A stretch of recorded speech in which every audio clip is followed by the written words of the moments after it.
बिस्मिल्लाहिर्रहमानिर्रहीम। Microsoft paint की tutorials की सीरीज़ के अंदर एक बार फिर आपको खुशामदीद कहते हैं। मैं हूं मुदब्बिर आलम और आप देख रहे हैं मुदब्बिर आलम एकेडमी। माइक्रोसॉफ्ट पेंट की सीरीज़ की आज हमारी ये तीसरी वीडियो। इसके अंदर हम मुख्तलिफ़ चीज़ों को देख रहे होंगे, तो स्टार्ट करते हैं बिना वक्त को ज़ाया किए।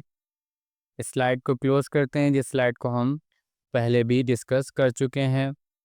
तो हम सबसे पहले यहाँ सर्च कर लेंगे पेंट और उसके बाद इसे एंटर प्रेस करके ओपन कर लेंगे।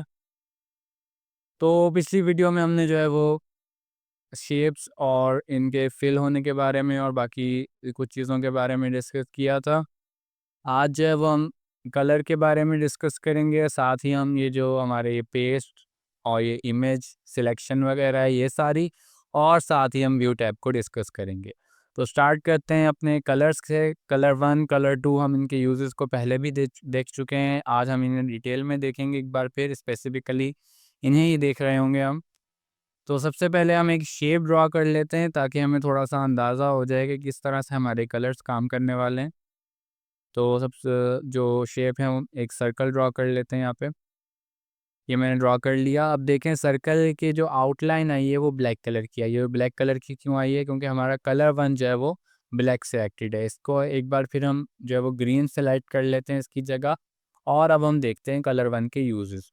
तो आपके सामने ये कलर 1 पे हम अपने माउस को, अपने कर्सर को लेकर गए हैं, तो हमारे सामने एक बॉक्स ओपन हुआ है जिसके अंदर इसके यूजेस लिखे हुए हैं, जिसे मैं एक्सप्लेन कर देता हूँ। कि कलर 1 जो है वो आपका फोरग्राउंड कलर होता है, और ये कहाँ-कहाँ यूज़ होता है? आपके ब्रशेज़ में, आपके पेंसिल में, पेंट बकेट में, इसके अलावा शेप्स की आउटलाइन में, और जब हम टेक्स्ट लिखते हैं तो उस टेक्स्ट के अंदर। तो टेक्स्ट जो लिखा जाता है वो इस कलर 1 से लिखा जाता है। जबकि कलर 2 आपका बैकग्राउंड कलर होता है, जो कि शेप को फिल करने में, इरेज़र में, और इसके साथ-साथ जो हमारा टेक्स्ट होता है उसके बैकग्राउंड पर जो है वो ये बैकग्राउंड कलर यूज़ होता है। इसे हम यूज़ करके भी देख लेते हैं। तो आपके सामने अभी जो आउटलाइन आई है कलर 1 की आई है, और हमने पहले भी डिस्कस किया हुआ है कब तक हम इसको चेंज कर सकते हैं, जब तक कि ये सिलेक्टेड है। अभी तक हमने इसको बनाने के बाद कहीं और क्लिक नहीं किए। तो यहाँ से इसकी आउटलाइन को हम ग्रीन ही रहने देते हैं। अब ये फिल क्यों नहीं हुआ? हालाँकि कलर 2 में तो हमारे पास वेट फिल सिलेक्टेड है, तो इस चीज़ को भी हम पहले देख चुके हैं। फिल के अंदर अगर हम सॉलिड कलर को सिलेक्ट करेंगे तो ये फिल होगा। अब ये फिल हो चुका है और अब आप देख भी सकते हैं।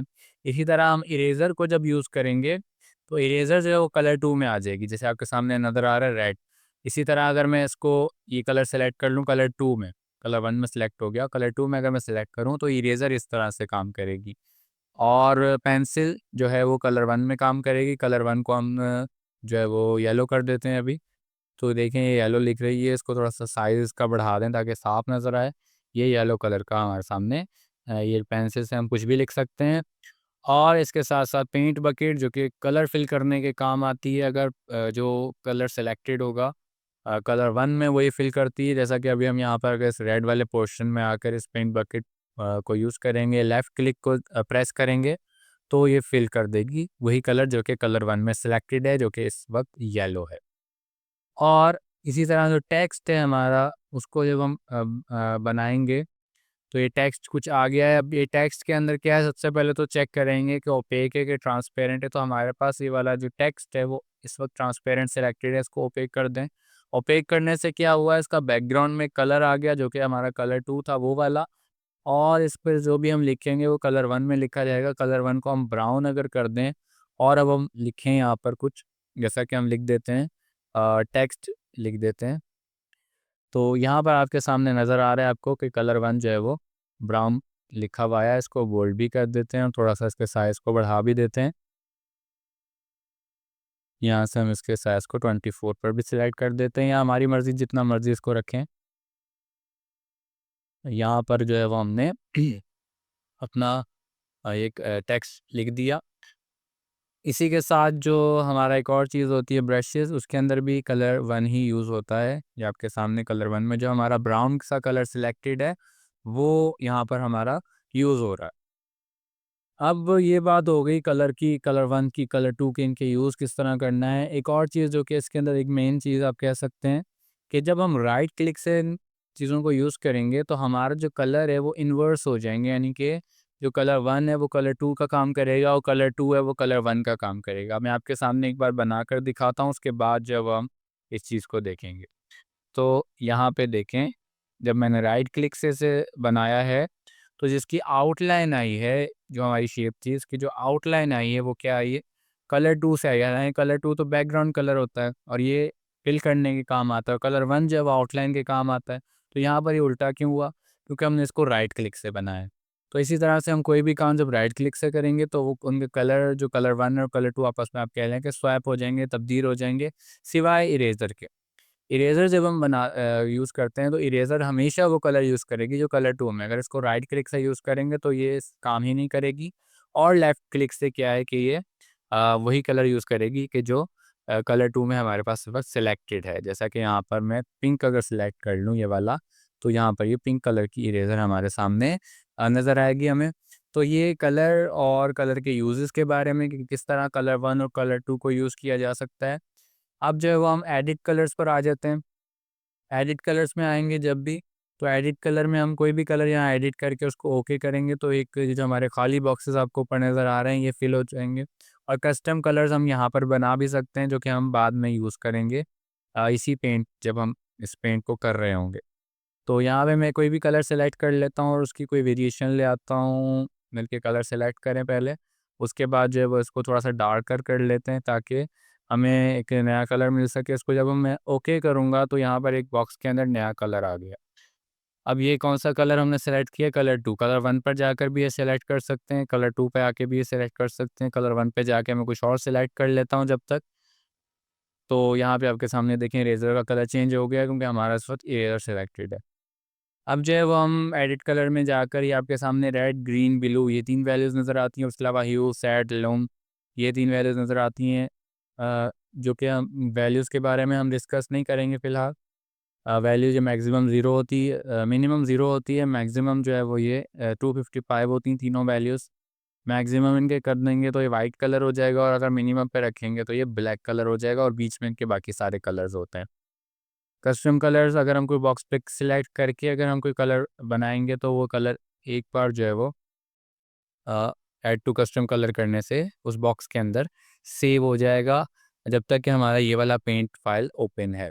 एक बार इसे क्लोज़ कर देंगे तो कस्टम कलर जो है या फिर जो बॉक्स के अंदर कलर हैं ये डिलीट हो जाएँगे। इसको ओके करें अगर, तो एक तो ये नया कलर यहाँ पर आ गया है, दूसरा हमारा एडिट कलर्स में जाएँ तो कस्टम कलर के अंदर वो कलर मौजूद है क्योंकि हमने उसको यहाँ से ऐड टू कस्टम कलर्स पर हमने क्लिक किया था। तो ये चीज़ हो गई हमारी कलर्स के हवाले से। और कलर को एडिट करने के अलावा हम यहाँ पर बाकी कुछ भी नहीं कर सकते, और एडिट जो हैं वो इसी तरह सिंपल से होते हैं कि आपको यहाँ से एक तो ये इसको आप स्लाइडर पर ऊपर नीचे कर सकते हैं, इसके अलावा यहाँ से आप इसे कलर के जो स्पेक्ट्रम है पूरा इसमें मूव कर सकते हैं, जहाँ पे आपको कलर जो चाहिए वो आप ऐड टू कस्टम कलर कर सकते हैं। ऐड टू कस्टम कलर करके जो है वो आप काम कर सकते हैं। जैसे कि इस बॉक्स को सिलेक्ट किया मैंने, तो इस बॉक्स के अंदर एक नया कस्टम कलर जो है वो आ गया। इसको ओके करूँगा तो एक तीसरा कलर आपके सामने यहाँ पर आ जाएगा। साथ ही अब हम पढ़ते हैं जो है वो हमारा इमेज सिलेक्शन टूल। हमने कुछ ड्राइंग्स बनाई हैं, अब इसी को हम सेलेक्ट करके जो है वो एक चीज़ को चेक करेंगे कि क्या किस तरह से सिलेक्शन काम करती है। अब सेलेक्ट में अगर मैं चला जाऊँ तो यहाँ पे हमारे पास मौजूद है रेक्टेंगुलर सिलेक्शन। रेक्टेंगुलर सिलेक्शन क्या होगी कि मैं किसी भी बॉक्स की शेप में कुछ भी सिलेक्ट कर सकता हूँ। सिलेक्ट करने से क्या होगा कि जितना एरिया मैंने सेलेक्ट किया है वो एरिया सेलेक्ट हो जाएगा, उसके साथ मैं जो चाहूँ वो कर सकता हूँ फिर। ये हम देख सकते हैं। इसको मैं एडिट नहीं कर सकता, सिर्फ इसे जो है वो मैं रीसाइज़ कर सकता हूँ, और साथ ही जो है वो मैं इसको मूव करवा सकता हूँ, और मैं इसे जो क्रॉप कर सकता हूँ और रोटेट भी कर सकता हूँ। ये तीनों ऑप्शन हमारे सामने मौजूद हैं। अब अगर मैं इसे उठाकर लेकर जाता हूँ कहीं, तो ये यहाँ से मूव हो रहा है, और बैकग्राउंड में वही कलर 2 आ रहा है जो कि मैंने आपको पहले बताया हुआ है। अच्छा, ये तो हो गया हमारा रेक्टेंगुलर सिलेक्शन। इसी तरह फ्री फॉर्म सिलेक्शन होती है। इसका मतलब ये है कि हम एक पेंसिल की तरह जिस तरह काम करते हैं, फ्री फॉर्म जो मर्ज़ी करें, इसी तरह से मैं फ्री फॉर्म एक सिलेक्शन करूँगा। ये वाली सिलेक्शन देख लेते हैं। तो ये एक फ्री फॉर्म सिलेक्शन हुई है, इसको जब मैं उठाऊँगा तो ये मैंने जो ड्रॉ किया था उतना एरिया यहाँ से हम उठा सकते हैं, मूव करा सकते हैं, या जो भी हमने काम करना है वो इतने से एरिया से हम कर सकते हैं। तो इसका ज़्यादातर यूज़ नहीं होता, लेकिन एक ऑप्शन हमारे पास मौजूद रहता है। इसी तरह जब मैं सिलेक्ट ऑल करूँगा तो ये पूरा पेज देखें एक आपके सामने डॉटेड बॉर्डर बन चुका है, जो कि आपके सामने शो करता है कि पूरा सेलेक्ट हो चुका है। इसको मैं मूव करवा सकता हूँ, तो ये मैं नहीं करवा रहा फ़िलहाल और इसको अंडू कर दिया हमने। और क्या चीज़ें हमारे पास यहाँ मौजूद होती हैं, जब हम रेक्टेंगुलर सिलेक्शन कर रहे होते हैं तो हमारे सामने या फिर जो भी सिलेक्शन कर रहे होते हैं, ट्रांसपेरेंट सिलेक्शन का एक ऑप्शन है, ये इनेबल्ड रहता है। इनेबल कर लेंगे इसे तो हमारा काम हो जाएगा। अब क्या काम हो जाएगा वो देख लेते हैं। ट्रांसपेरेंट सिलेक्शन इस वक्त क्या है, इनेबल हमने कर लिया है। अब जब हम इसको सेलेक्ट करेंगे तो ये जो एरिया है वो ट्रांसपेरेंटली सिलेक्ट होगा, यानी इसका जो हमारे पास किसी दूसरी जगह पर इसको हम उठाकर रखेंगे तो उसका बैकग्राउंड जो है यानी कि जो वाइट कलर है वो नहीं आएगा। ये ज़्यादातर जो है वो कभी काम करता है लेकिन कभी कभी काम नहीं भी करता, तो इसे मूव करवा कर अभी देखते हैं। तो ये इसने वाइट कलर को पिक कर लिया है, हालांकि इसको ऐसा नहीं करना चाहिए था। दोबारा से हम कलर 2 में वाइट सेलेक्ट कर लेते हैं, उसके बाद चेक करते हैं कि क्या ये पिक करेगा कि नहीं। तो इसको देखते हैं। अब की बार इसने पिक नहीं किया, तो कलर 2 में हमारा वाइट कलर सेलेक्टेड था, जिस वजह से उसको पता चल गया कि जो बैकग्राउंड है वही वाइट है। तो इस वजह से यानी कि जो फोरग्राउंड है अपने एरिया को उठाना है, तो कलर 2 में जो सिलेक्टेड होगा उस कलर को ये नहीं पिक करेगा। इसको हम एक बार एक्सपेरिमेंट एक और भी कर लेते हैं। ये हम इसको ट्रांसपेरेंटली इतने एरिया को सिलेक्ट करते हैं, बल्कि इसके अंदर हम कुछ बना भी लेते हैं, उससे उसके बाद सेलेक्ट करेंगे। इसके अंदर हम फ़िलहाल कलर 2 पे जो है वो हम ग्रीन कर लेते हैं और इस तरह करके हम इसको एक बना लेते हैं शेप। और जो है वो अब हम कलर 2 पे जो है वो येलो सेलेक्ट करते हैं। अब जो हम एक सिर्फ एक्सपेरिमेंट करके चेक करेंगे क्या ये वही काम कर रहा है जो कि हम सोच रहे हैं। तो इसको जब हम पिक करेंगे तो ये देखें आपके सामने जो कलर 2 में था उसको इसने पिक नहीं किया, ये भी बैकग्राउंड कलर होने की वजह से उसने नहीं किया। तो नेक्स्ट फिर हम आते हैं अपने सेलेक्ट के अंदर ही इन्वर्ट सिलेक्शन। इन्वर्ट सिलेक्शन जब हम करेंगे तो जो एरिया सेलेक्टेड है वो सिलेक्टेड नहीं रहेगा, बाकी सारा सेलेक्ट हो जाएगा, जैसा कि मैं यहाँ करके दिखाऊँ आपको। तो अब अगर मैं मूव करवाता हूँ तो ये जो बॉक्स था जो कि हमने सेलेक्ट किया हुआ था ये वहाँ का वहाँ है, जबकि बाकी एरिया हम मूव करवा सकते हैं या बाकी एरिया को हम जो है वो छेड़छाड़ इसके साथ कर सकते हैं। फिर नेक्स्ट हम चलते हैं अपने सिलेक्शन पे, रेक्टेंगुलर सिलेक्शन ही कर लेते हैं इसे। अब जो है वो कुछ भी सिलेक्ट करें उसके बाद उसके ऑप्शन मौजूद है कि डिलीट आप कर सकते हैं उसे। जैसे मैं यहाँ इसको सिलेक्ट कर लूँ और यहाँ पे मैं अगर इसको इतने एरिया को डिलीट करता हूँ तो ये डिलीट हो जाएगा और ये बैकग्राउंड कलर जो है वो रह जाएगा कलर 2। नेक्स्ट फिर सिलेक्शन वाला टैब तो पूरा हो गया, अब हम रिसाइज, क्रॉप और रोटेट की तरफ आ सकते हैं। फॉर एग्जांपल मैं इसको रीसाइज़ अगर करता हूँ तो ये पूरा जो है वो मेरा एक पिक्चर जो है वो मेरे ख्याल में रीसाइज़ करेगा। जो कि परसेंटेज के हिसाब से अभी हम पिक्सेल्स पर आ जाऊँ तो देखें कि हॉरिजॉन्टली 819 पिक्सेल्स है, वर्टिकली 460 पिक्सल है और यहाँ पर मेंटेन एस्पेक्ट रेशियो ये भी इनेबल्ड है। और यहाँ पे जो स्क्यू है वो डिग्रीज़ के हिसाब से, यानी 3D में इसको हम एक तरह से रोटेट भी करवा सकते हैं। 3D नहीं बल्कि इसको 2 डायमेंशनली हम करवाते हैं स्क्यू।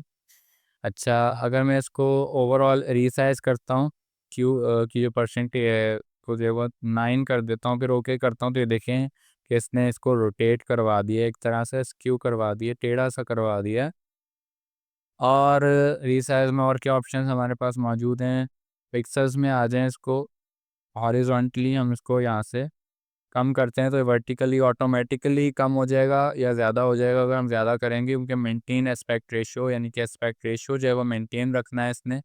हम इधर 89 सेलेक्ट करते हैं अगर सिर्फ, तो ये देखेंगे इतना सा हो जाएगा। और ये रीसाइज़ होने का मतलब क्या है कि ये और इसको साइज़ को और पूरे डिज़ाइन के साइज़ को इसने छोटा किया है, ना कि सिर्फ जो हमारा क्रॉप नहीं किया बल्कि इसने डिज़ाइन को छोटा किया। इसको हम अनडू कर देते हैं। साथ ही जब हम अगर सेलेक्ट करके किसी चीज़ को रीसाइज़ करते हैं तो उसको भी देख लेते हैं। अगर मैं यहाँ से इतने एरिया को सिलेक्ट कर लेता हूँ, अब जो है मैं इसको रीसाइज़ करूँ अगर पिक्सेल्स के हिसाब से, तो देखेंगे वो उतने जितना हमारा उस सिलेक्शन का एरिया था उसी को पिक किया है। यहाँ से अगर मैं इसको 20 कर देता हूँ या फिर इसको बड़ा करने की कोशिश करते हैं, हम 200 कर देते हैं। 200 करके जब मैं ओके करूँगा तो ये देखें कि एरिया क्या हो गया, बढ़ गया है और वो जो उतना एरिया सिलेक्टेड था वो गायब हो चुका है, उसकी जगह ये आ गया है। तो ये हमारा होता है रीसाइज़ का काम। और स्क्यू भी हम यहाँ से कर सकते हैं। अगर हम मेंटेन एस्पेक्ट रेशियो को हटा देंगे तो ये स्ट्रेच या एक्सपेंड जो है वो कंप्रेस कर देगा। जैसा कि मैं यहाँ पे करके दिखा देता हूँ आपको। इस सर्कल जो है इसको सिलेक्ट करते हैं हम, रीसाइज में जाते हैं, मेंटेन एस्पेक्ट रेशियो को हटा देते हैं और हॉरिजॉन्टली जो बल्कि इसके पिक्सल्स पे आ जाते हैं। वर्टिकली हम इसे जो है वो छोटा करते हैं, सिर्फ 98 कर दें, तो हॉरिजॉन्टली छोटा नहीं होना, तो इसकी वजह से क्या होगा कि ये कंप्रेस हो जाएगा लाइक इस तरह। तो ये देखें कि कंप्रेस हो गया, एक जो है वो ओवल शेप बन गई सर्कल से। तो ये काम होता है रिसाइज का। नेक्स्ट फिर बाकी काम को इसका ख़ास नहीं होता, ये मेन काम यही है। रोटेट का ऑप्शन होता है, अगर मैं सेलेक्ट करके रोटेट करूँगा, जैसा मैं इसको सिलेक्ट कर लेता हूँ इतने को, अगर मैं इसको रोटेट करूँगा तो ये सिर्फ इतना सिलेक्टेड रोटेट होगा। अगर मैं इसको फ्लिप भी कर सकता हूँ, यानी कि जिस तरह मिरर में देखते हैं वो वर्टिकली या हॉरिजॉन्टली रोटेट इसको कर सकते हैं 180 या फिर 90 डिग्री के हिसाब से, वो हमें जितना रिक्वायर्ड होगा वो करेंगे। और फिर हम जो है वो, अगर मैं इसको क्रॉप पे क्लिक करता हूँ, जितना सिलेक्टेड है वो रह जाएगा, बाकी सारे डिलीट हो जाएंगे, ये आपके सामने मौजूद है इस तरह से। और अगर मैं ओवरऑल अभी मैंने कुछ सिलेक्ट नहीं किया और रोटेट करता हूँ, ये पूरा ही रोटेट कर देगा, जैसे कि रोटेट लेफ्ट, और ये आपके सामने पूरा ही इसने रोटेट कर दिया। तो ये हमारे इन ऑप्शंस का काम होता है। उसके अलावा यहाँ से पेस्ट पेस्ट के दो काम होते हैं। अगर मैं फॉर एग्जांपल ये क्लिपबोर्ड है पूरा एक, यहाँ पे मैं सेलेक्ट कर लेता हूँ इतने एरिया को। अब मैं इसको कट कर सकता हूँ, कट करूँगा तो गायब हो जाएगा। और अगर मैं इसको कॉपी करूँगा तो ये यहीं पे रहेगा, बल्कि कॉपी हो जाएगा एक। और पेस्ट का ऑप्शन जब हमारा इनेबल हो जाएगा, हम इसे पेस्ट भी कर पाएंगे। अगर मैं इसे पेस्ट करता हूँ तो पेस्ट होकर कहाँ पर आएगा, ये टॉप लेफ्ट कॉर्नर पर आएगा। और इसको फिर मैं यहाँ से मूव करवा के जहाँ मुझे ज़रूरत होगी वहाँ रख सकता हूँ। इसी तरह अगर मैं पेस्ट फ्रॉम करता हूँ, हमारे दो काम होते हैं। एक फ़ाइल से अगर मैं जाकर ओपन करूँगा तो ये क्लोज़ हो जाएगा। हमें अगर इसके ऊपर एक दूसरी फ़ाइल चाहिए, दूसरी पिक्चर चाहिए, तो हम क्या करेंगे, पेस्ट फ्रॉम को यूज़ करेंगे। पेस्ट फ्रॉम यूज़ करूँगा तो ये हमारा पीसी खुल गया। इसके ऊपर मैं ये चीज़ ले आऊँ अगर, या कोई छोटी पिक्चर ले आते हैं हमारी, मैं अपनी पिक्चर ले आता हूँ ये वाली, मेरी काफ़ी पिक्चर्स यहाँ पर मौजूद हैं। मैं अपनी वाली पिक्चर ले आता हूँ, तो ये देखें कि इसने इसके ऊपर पेस्ट कर दिया है मेरे ख़्याल में। इसको मैं छोटा कर लूँ, तो ये देखेंगे इसी के ऊपर पेस्ट किया है इसने। इसने अलग से जो है वो काम नहीं किया कोई भी। तो मेरे पूरे पेज का साइज़ भी बढ़ा देगा। मेरी इमेज का साइज़ बड़ा था पेज के हिसाब से, तो उसने क्या किया कि मेरे पूरी इमेज का यानी पूरे पेज का मेरा साइज़ बढ़ा दिया। तो ये देखेंगे मैं इसके ऊपर ले आया इसको, अगर मैं चाहूँ यहाँ रख सकता हूँ। तो पेस्ट फ्रॉम और पेस्ट का काम होता है। कट कॉपी का काम भी आपको समझ आ गया होगा, उम्मीद है। अब व्यू पर चलते हैं। व्यू में क्या है, ज़ूम इन से करूँगा तो ये 200% ये जो कि यहाँ से काम हो रहा था, हमने इसको देखा था पिछली वीडियो में, प्लस और माइनस करने से, ज़ूम आउट करने से छोटा हो रहा है, 100% करने से ये डिफ़ॉल्ट साइज़ यानी कि 100% पर आ जाएगा। फिर नेक्स्ट से इसके अंदर मौजूद है शो और हाइड रूलर्स। रूलर्स क्या हैं, ये आपके सामने नज़र आ रहे हैं। इसको मैं हाइड कर दूँ तो गायब हो जाएँगे। इसी तरह वेरिड लाइन्स क्या होती हैं, इस तरह के बॉक्सेस होते हैं जो कि जो हमें एक्यूरेसी लाने के लिए काम आते हैं। हम इससे जो है वो एक्यूरेट चीज़ें बना सकते हैं, ग्राफ बना सकते हैं अगर हमें यहाँ पर ज़रूरत पड़े, जो कि इतनी ज़्यादा यहाँ पर ज़रूरत नहीं पड़ती। पेंट के अंदर हमें और सॉफ्टवेयर मिल जाते हैं। तो ग्रिड लाइन्स को ऑफ कर दें। साथ ही स्टेटस बार है। स्टेटस बार क्या होती है, ये वाला जो एक आपके सामने एक पूरी पट्टी नज़र आ रही है, बार नज़र आ रहा है, ये स्टेटस बार होता है। ये क्या होता है कि ये माउस की पोजीशन को बताता है। ये चीज़ जब मैं इधर लेकर जाऊँगा तो ये माउस की पोजीशन को बता रहा है। ये जो आपका वर्ट हॉरिज़ॉन्टली 136 पिक्सेल्स पर है और वर्टिकली 420 पिक्सेल्स पे, यानी कि ये जो आपके सामने पिक्सेल्स नज़र आ रहे हैं, ये पोजीशन बता रहा है। ग्राफिकली बता रहा है, कोऑर्डिनेट बता रहा है उस कर्सर के। इसी तरह से यहाँ पे आपके सामने जो एरिया सिलेक्टेड होगा या जो शेप बनी हुई होगी उसका विड्थ और हाइट आएगी। जैसा कि इतना सिलेक्टेड है तो उसकी विड्थ और हाइट आ रही है। अगर मैं इसको बड़ा कर देता हूँ उतना, तो ये देखें यहाँ मैं सिलेक्शन को बड़ा किया तो वो देखें कि वो एक उसको वर्टिकली बढ़ गया है। अगर मैं इसको हॉरिजॉन्टली बढ़ाता हूँ तो ये हॉरिजॉन्टली बढ़ चुका है। और ये मेरा पूरे पेज का साइज़ आ रहा है यहाँ पर 1024 बाय 1280। ये मेरी पिक्चर का साइज़ था, इस वजह से शायद इसने पूरे को इतना कर दिया। और ये मेरा जो है वो पेज का ज़ूम आ रहा है कि कितना ज़्यादा ज़ूम है कि नहीं है। स्टेटस बार को अगर मैं ऑफ करता हूँ, ये गायब हो जाएगा सब कुछ। फिर आता है फुल स्क्रीन। फुल स्क्रीन पे मेरा जो वो प्रोजेक्ट है, जो भी पेज काम मैं कर रहा हूँ वो शो होगा। इसको मैं एस्केप की दबा के एग्ज़िट भी कर सकता हूँ, जो कि आपके कीबोर्ड पे टॉप लेफ्ट कॉर्नर पर होती है। फिर थंबनेल का ऑप्शन तभी इनेबल होगा जब हमारा ज़ूम इतना होगा कि वो पूरी स्क्रीन जो है वो 100% पे ज़्यादा होगा, ठीक है? अगर मैं इसको 100% से कम करता हूँ तो भी थंबनेल इनेबल नहीं होगा, अगर मैं 100% से ज़्यादा करता हूँ तो थंबनेल इनेबल हो चुका है। अब थंबनेल से क्या होगा कि मैं जब इसको यहाँ से मूव करूँगा तो ये ऊपर से हमें एक छोटी-सी स्क्रीन नज़र आएगी, तो मैं यहाँ से क्लोज़ भी कर सकता हूँ। इसका कोई ज़्यादा ख़ास काम नहीं होता। तो व्यू टैब के अंदर हमारा इतना ही कुछ होता है। हमने आज क्या-क्या पढ़ा उसको दोबारा से एक बार देख लिया। हमने कलर 1, कलर 2 के यूज़ेस पढ़े, कलर को एडिट किस तरह से किया जाता है वो पढ़ा और हमने जो है वो पेस्ट, क्लिपबोर्ड वगैरह पढ़ा। इसके साथ-साथ हमने इमेज के अंदर रीसाइज़, रोटेट और सिलेक्शन के बारे में पढ़ा और हमने व्यू टैब के अंदर गए, वहाँ सब कुछ पढ़ा। चीज़ों को देखा, सीखा और जो है वो हमने किस तरह से हम किसी दूसरी पिक्चर को हमारी इस वाली पिक्चर पे लगा सकते हैं, पेस्ट प्रॉम्प्ट को यूज़ करते हुए, वो चीज़ सीखी। तो होपफुली आपको सारा कुछ अच्छे से समझ में आ गया होगा, पसंद आया होगा। पसंद आया तो लाइक ज़रूर कीजिएगा, चैनल पर न्यू है तो सब्सक्राइब लाज़मी कीजिएगा। इसी तरह की मज़ीद वीडियोज़ आती रहेंगी इंशाअल्लाह। और अगर आपको कोई सजेशन देना हो वीडियो में इम्प्रूवमेंट का, तो वो भी आप लोग कमेंट सेक्शन में मुझे बता सकते हैं, तो मैं इंशाअल्लाह उसे भी इम्प्रूव करूँगा। नेक्स्ट जो हमारी वीडियो होगी वो हमारी आखिरी वीडियो होगी, जिसके अंदर हम स्प्रिंट वाले जो ऑप्शन है इसे डिस्कस करेंगे और साथ ही जो है वो हम एक प्रोजेक्ट भी बनाएंगे। जो चीज़ें हमने पढ़ी हैं उन सब से रिलेटेड ही होगा तकरीबन वो प्रोजेक्ट। तो होपफुली आप लोगों को सब कुछ अच्छा लगा होगा। फिर से एक बार आपसे कहता चलूँ कि चैनल पर न्यू है तो सब्सक्राइब लाजमी कीजिएगा। अपना ख्याल रखिएगा। फ़ी अमान अल्लाह।